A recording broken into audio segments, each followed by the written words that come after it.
Then I tell, at least let us follow what is common in these scriptures. What is different, we'll discuss it tomorrow. Let us agree to follow what is common. And in my speeches, I try and get the commonalities. And I prove that all the major scriptures, whether it be Hinduism, Christianity, Judaism, Parsiism, Sikhism, Islam, all of them say there is one God. He has got no images. He is not begotten. He has got no parents. Let's worship this one God. All the major scriptures, Judaism, Christianity, Hinduism, Buddhism, Parsiism, they say there is a messenger to come. His name is Prophet Muhammad, peace be upon him. I can give a talk on Muhammad Sallallahu Alaihi Wasallam in the Hindu scriptures. I can give a talk on Muhammad Sallallahu Alaihi Wasallam in the major world religions. So I say at least let us agree there is one God who's not begotten, has got no image, has got no idol. Second point, all the major scriptures say there is a messenger to come. And this final messenger, his name is Prophet Muhammad. It's mentioned in the Bible.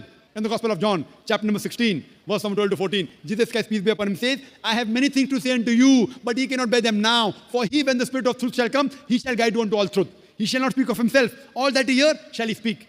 He shall glorify me. New Testament, talking about Prophet Muhammad, peace be upon him. Old Testament, book of Deuteronomy, chapter number 18, verse number 18 speaks about the coming of Muhammad Sallallahu Alaihi Wasallam. Book of Deuteronomy, chapter number 18, verse number 19 speaks about Muhammad Sallallahu Alaihi Wasallam. In the book of Isaiah, chapter number 29, verse number 12 speaks about the coming of Prophet Muhammad, peace be upon him. Song of Solomon, chapter number 5, verse number 16 in the Old Testament speaks about Prophet Muhammad, peace be upon him. In the New Testament, Gospel of John, chapter number 14, verse number 16. Gospel of John, chapter number 15, verse number 26. Gospel of John, chapter number 16, verse number 7. Gospel of John, chapter number 16, verse number 12 to 14. All these speak about coming of Muhammad Sallallahu Alaihi Wasallam. I can only give references, Hindu scripture. If you read the Hindu scriptures, Bhavishya Purana, Parva 3, Khanda 3, Adhyay 3, Shlokas 5 to 8. Bhavishya Purana, Parva 3, Khanda 3, Adhyay 3, Shlokas 10 to 27 speak about Prophet Muhammad, peace be upon him. Atharvaved speaks about Prophet Muhammad Sallallahu Alaihi Wasallam. Rigved speaks about Prophet Muhammad Sallallahu Alaihi Wasallam. We can give a lecture. And in the Kalki Purana, it speaks about Kalki avatar to come. It says that the name of his father will be Vishnu Yas, means the servant of God. In Arabic, Abdullah, which was the name of Prophet Muhammad Sallallahu Alaihi Wasallam's father. His mother's name would be Sumati, which means serenity, calm, peace. In Arabic, it means Amina, which was the name of the mother of Prophet Muhammad, peace be upon him. It's mentioned he will be born on the 12th month of Madhav, the 12th Rabi Awwal. It's mentioned that he will have 4 companions, talking about the first 4 Khulfa Rashidin. It says he will be born in a city of peace, which is talking about Makkah. It says that he will be born in the chief of the tribe of Makkah. On and on and on, talking about no one but the last and final messenger. So I tell, leave aside the differences. Let us agree on the commonalities. In Hinduism, in Christianity, in Judaism, in Parsiism, in Buddhism, in Islam, there is one God. He begets not. He has got no images. Worship him and no one else. The last and final messenger to come is Prophet Muhammad, peace be upon him. So if you agree with these commonalities and you follow his message, all will be united. But the people who are Thekedar of religion, you know Thekedar, I mean the priest of religion, they don't want to lose their flock. So they prevent the followers to read the scripture. Believe me, I have got no problem with Hindus. They love me, they respect me.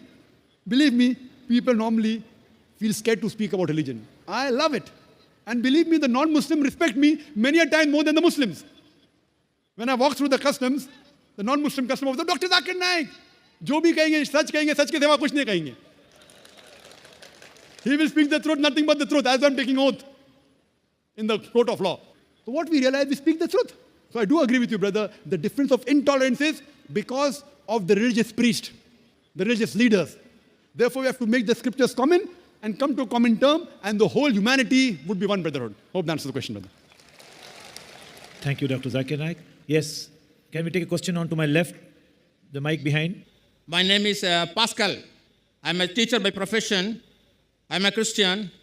Taking for granted that you agree the Gospels translated in English, which we Christians believe, I will quote these examples. Number 1, in all the 4 Gospels, when Christ came out of the waters of baptism, there was a voice from heaven saying, this is my beloved Son, in whom I am well pleased. Listen you to him. In the same way, number 2, on Mount Tabor, when he was transfigured, and when his face shone like the sun, there was a voice from heaven saying, this is my beloved Son, in whom I am well pleased. Listen you to him.